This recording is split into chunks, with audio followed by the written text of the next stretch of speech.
No jogo e série Fallout, duas potências entram em disputa, mas por não haver diálogo, essa disputa acaba indo para um conflito e esse conflito destrói tudo e ninguém consegue governar sobre os escombros deste mundo que se torna apocalíptico. Boa série, bom jogo, recomendo. E ao que parece, esse pode ser o destino das eleições do Confiança se o bom senso não acontecer. Contextualizando, antes da gente fazer a introdução, estamos em período eleitoral do Confiança. Até a última sexta foi o período de inscrição de chapas.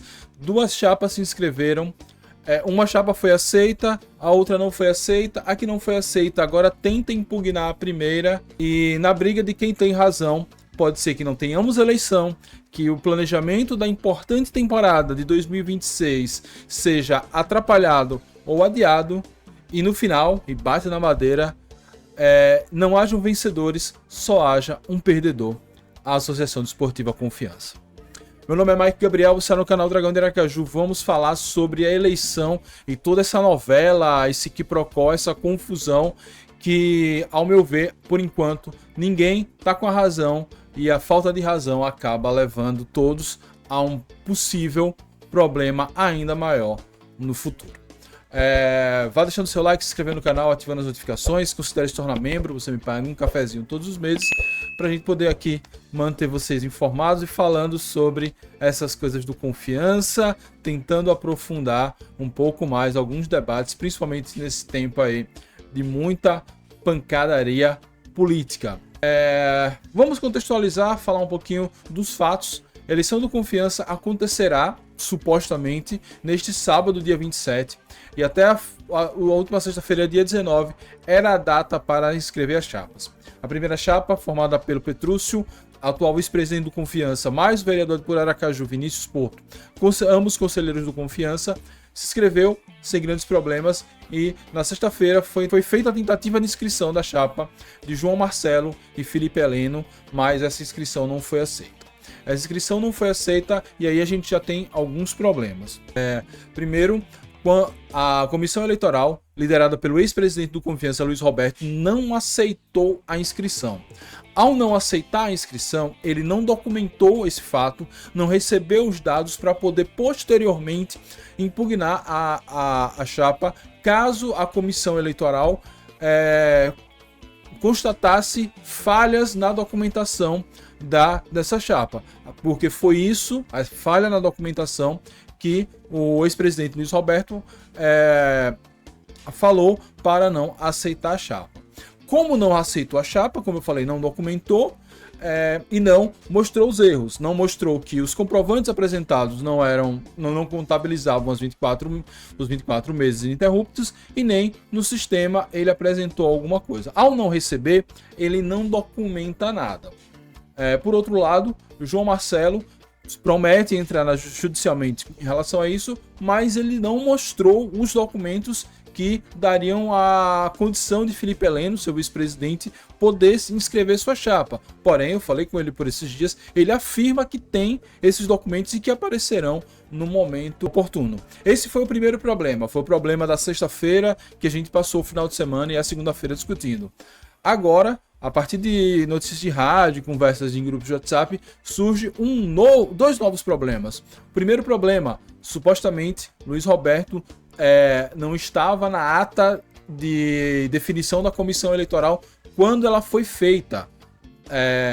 Supostamente ele teria sido incluído depois, com a eleição já correndo, com o calendário eleitoral já correndo, o que seria contrário aos ditames do Estatuto.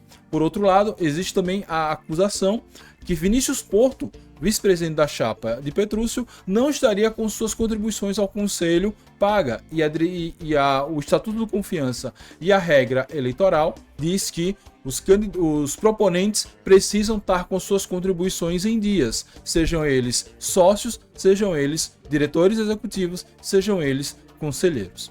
Enfim, no final das contas, existe essa possibilidade de Felipe Heleno não ter as contribuições, existe a possibilidade do Vinícius Porto não ter também as contribuições necessárias que regem pelo regimento do estatuto, e ainda tem essa possibilidade de Luiz Roberto não ter entrado depois do prazo regimental na comissão eleitoral. 3 suspeitas que, para o Confiança em si, não dizem muita coisa, mas no final das contas, e é esse o ponto que eu quero chegar, eu não quero entrar nessas minúcias de quem tem a razão, de quem tá certo, como diz o samba, eu quero ser feliz e não ter razão. No final das contas, uma eleição onde a gente poderia estar discutindo ideias para o Confiança, o que o Confiança pode ganhar nesse próximo triênio, depois de uma das melhores temporadas de sua história, o que o Confiança poderia fazer com a SAF batendo a porta e podendo ser aprovada, fica de olho que a gente já tem vídeo ou vai ter vídeo sobre SAF ainda nessa semana, a gente poderia estar discutindo sobre isso, sobre categoria de base, sobre a montagem do time, a montagem, o planejamento do time masculino, como ficaria o futebol feminino, enfim, muitos debates, muitas coisas o Confiança poderia ter. Hoje a gente poderia eu poderia estar junto com o Mário fazendo sozinho, que faz um trabalho fantástico, intermediando um debate entre as chapas, enfim. No dia de hoje, que eu gravo esse vídeo, dia 23 de setembro, a gente poderia estar com um nível elevado de discussão sobre o futuro do Confiança, e hoje a gente está discutindo aqui quem tem documento ou não, quem entrou agora ou depois em uma comissão eleitoral. Vocês percebem a pobreza desse debate? Vocês percebem que a eleição que está marcada para o dia 27, com 2 chapas sendo impugnadas, uma tentando impugnar a outra, pode ser que não aconteça, e essa eleição só vai acontecer em outubro, e aí a nova gestão que assumirá em 2026 não vai ter tempo hábil para continuar o planejamento que está correndo, mas está devagar, porque precisa dos mandatários para que a eleição aconteça. Percebem o nível de descompasso que estamos vendo? Por isso eu retorno ao meu exemplo lá no início. Enfim, no lore, na fábula de Fallout, as 2 potências elas se digladiaram tanto, dialogaram tão pouco, que no final não sobrou nada para ninguém governar. Já vimos essa história acontecendo no Confiança, eu espero que isso não aconteça. Da parte eleitoral que eu tenho para falar é isso.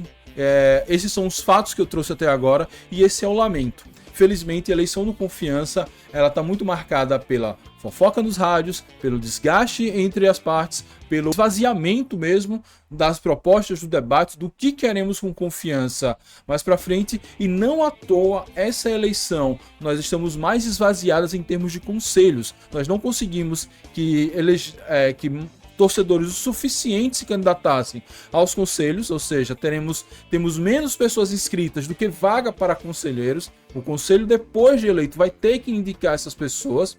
Além disso, sequer tivemos chapa para o Conselho Fiscal. O Conselho Fiscal, que é importantíssimo, vai ter que ser mais uma vez indicado pelo Conselho de Administração.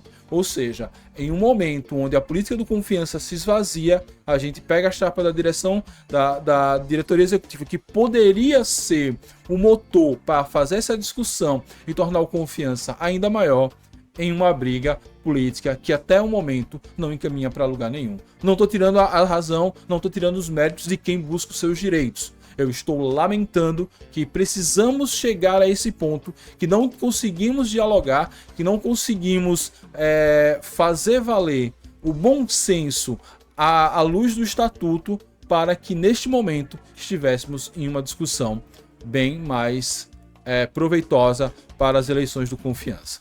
É isso, como eu sempre falo, eu não tenho condições de acompanhar para e passo, faço essa discussão, essa lamentação, mas você vai ver aí todos os bastidores e todos os movimentos desse jogo de xadrez no canal de Mário, no perfil do Proletário News, no perfil do Dragão Gaiato, no perfil da Faixa e no perfil do Conexão Azulina. Clica lá nesses perfis que você vai ficar bem informado, e deixe seu comentário e vamos aí ver se esse vídeo e todos esse vídeo ou enfim, se o argumento de outros torcedores torna essa eleição um pouco mais racional e menos emocional, porque no final das contas eu tenho certeza que as 2 chapas querem o melhor para o Confiança. É isso, muito obrigado a todos, saudações proletárias e fui.